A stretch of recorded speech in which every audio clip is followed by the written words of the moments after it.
মায়ের দেয়া টিফিন। কি রে পিয়া, টিফিন খাবি না? না রে, আজকে আমি টিফিন খাবো না। কেন?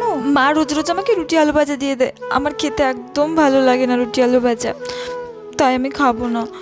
খেয়ে নে না টিফিনটা, তোর মা তোর জন্য কত ভালোবেসে বানিয়ে দিয়েছে বল। তুই তো এসব বলবি, তুই তো রোজ রোজ ভালো ভালো টিফিন নিয়ে আসিস, আর তুই টাকাও নিয়ে আসিস তোর পছন্দ মতো কিছু কিনে খাস, আমি তো তাও পারি না বল। আচ্ছা দে, তুই আজকে আমার টিফিনটা খা, আমি আজকে তোর টিফিনটা খাচ্ছি। তাহলে তো ভালোই হয়, নে।